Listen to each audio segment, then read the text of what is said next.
The memory race in the AI era, I'd argue, is no longer just a story about GPUs and HBM. SK Hynix has announced a 100 trillion won investment in Cheongju, South Korea. Breaking that down, 80 trillion won goes to a new NAND flash factory, and 20 trillion won to an advanced packaging facility. The way I read it, this is not simply a capacity expansion. It signals that competition in AI semiconductors is spreading far beyond individual chips into the entire AI infrastructure stack. Welcome to Semiconductor News Decoded. I'm Ty, with 31 years inside the semiconductor industry, bringing you the real view from the factory floor. In this video, I'll walk you through why SK Hynix is making this massive bet on NAND and advanced packaging, why power infrastructure is emerging as the single biggest real-world constraint, and what all of this means for Japan. Here's today's news in one picture. Imagine a high-end restaurant so popular that reservations flood in from around the world. We'll lean on this restaurant analogy all the way through the opening section. The restaurant's reputation rests entirely on the speed and quality of its star chef. As long as the chef is brilliant, dishes keep flowing out of the kitchen. For a while, the restaurant owner poured every ounce of energy into sharpening the chef's skills, and only that. But as the number of customers ballooned, a new problem emerged. The chef's skills were never in question, yet dishes started coming out late. Why? The ingredients couldn't keep up. Every time the chef reached for the next dish, it took longer and longer to pull supplies out of the storage room. No matter how brilliant the chef, if the ingredients can't keep pace, the dishes simply won't come out. And here's the thing. There are actually two kinds of storage in this kitchen. First, there's the work counter right next to the chef. It can only hold a small amount at once, but the chef can grab anything from it in an instant. Second, there's the walk-in refrigerator and the large pantry at the back. It holds an enormous quantity of ingredients, but getting there takes a little longer. When the customer count grows 10 times over, 100 times over, both hit their limits. If the work counter is too small, the chef's hands come up empty at the start of every new dish. If the back pantry is too small, there's no way to restock the massive volume of ingredients needed. Scaling up to a full commercial kitchen means expanding both, the counter and the back pantry. And then there's one more problem on top of all that: electricity and gas. No matter how impressive your kitchen equipment, if the electricity and gas, the generation and the transmission, can't keep up, cooking stops entirely. The chef, the counter, the pantry, all of it runs on power. AI data centers are exactly the same. You can add more chips and expand storage, but if the power supply can't keep pace, everything halts. Keep that kitchen picture in mind as we move into the real story. From here, let me walk you through what this actually looks like in the real semiconductor industry.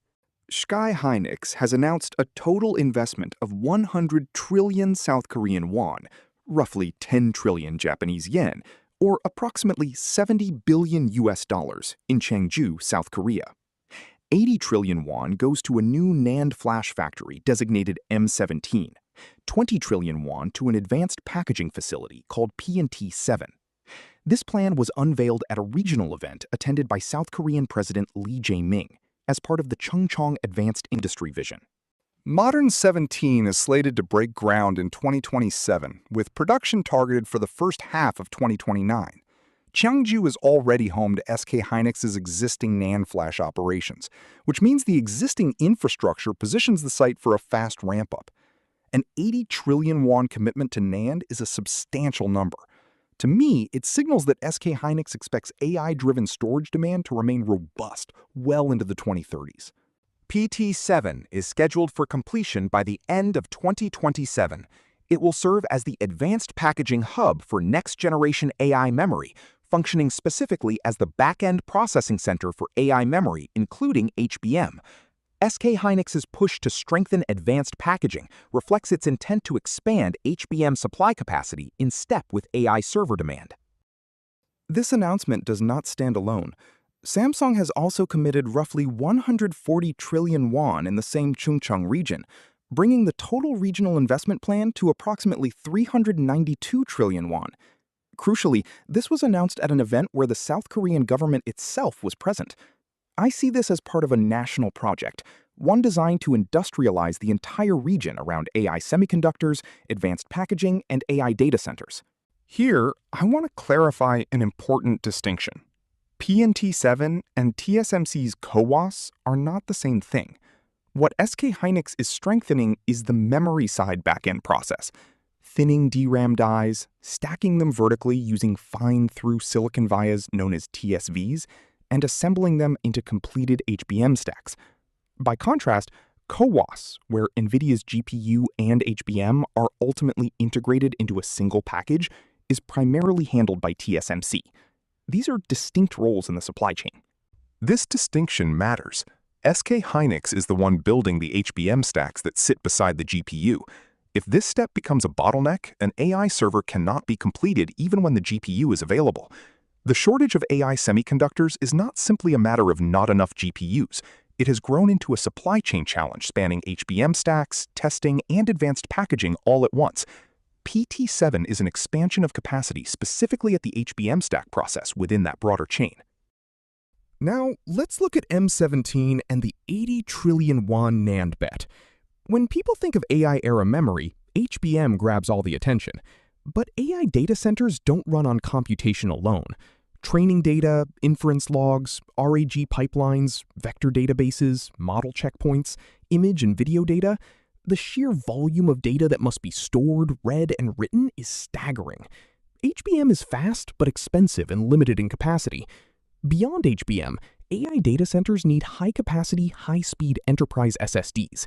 NAND is being reevaluated, not just as a consumer commodity for smartphones and PCs, but as the storage backbone for AI infrastructure. That said, NAND is also a market where overcapacity can quickly collapse prices. Strong demand and sustained profit margins are very different things. If every player ramps capacity simultaneously in response to AI demand, a real supply glut around 2030 is entirely plausible. Even so, committing 80 trillion won to a factory that won't contribute output until 2029 tells me that SK Hynix is betting AI-driven storage demand will stay robust well into the 2030s and beyond. And then there is the biggest wall of all: power. The SK Group has outlined an AI data center vision targeting 15 gigawatts at full scale nationwide, starting from 5 gigawatts in stages, with a 1 gigawatt class facility also planned for the Cheongju region. South Korea's current power mix is more than half thermal, with nuclear at roughly 30%. Renewables alone are nowhere near the scale needed to underpin AI data center demand. South Korea's 11th Basic Plan for Electricity Supply and Demand has already revised its data center demand projections sharply upward, from 1.4 million kilowatts to 4.4 million kilowatts. Semiconductor industry power demand is projected to reach 15.4 million kilowatts by 2038. In other words, the required investment extends far beyond GPUs and HBM. It encompasses LNG thermal plants, nuclear facilities, transmission grids, substations, and cooling systems. Power infrastructure, I would argue, is becoming a more immediate and concrete constraint than the chips themselves. So what does all of this mean for Japan? Building large new fabs like M17 and PNT7 require enormous quantities of semiconductor manufacturing equipment and materials. For a new NAND factory specifically, that means deposition tools, etching tools, cleaning tools, inspection systems, photoresists, specialty gases, and more. For Japan's equipment and materials makers, this represents a potentially significant commercial opportunity. That said, there are real caveats. Given that this is advancing as a South Korean national project, political considerations may well influence procurement decisions. Competition from Korean domestic suppliers is also a factor that cannot be ignored. The opportunity is real, but capturing it will require sustained relationship building and clear technical differentiation. Let me bring it all together. SK Hynix's 100 trillion won Cheongju investment is a simultaneous reinforcement of NAND and HBM back-end processing, a signal that the main battleground of AI infrastructure is expanding well beyond the GPU. PNT7 handles HBM backend stacking, and it is a distinct role from TSMC's CoWoS. M17 backs NAND as the storage foundation powering AI data centers. And power infrastructure is emerging as the constraint that may hit its limit before the chips themselves do. When you watch AI semiconductors, you can't just track NVIDIA's GPU. Watching only the star chef won't keep the restaurant running. The work counter, the back pantry, and the electricity and gas, all of it has to be in place before a single dish comes out. That's all for today. I'll keep bringing you semiconductor news and analysis, so if you found this useful, please like, subscribe, and I'll see you in the next video. This has been Ty on Semiconductor News Decoded.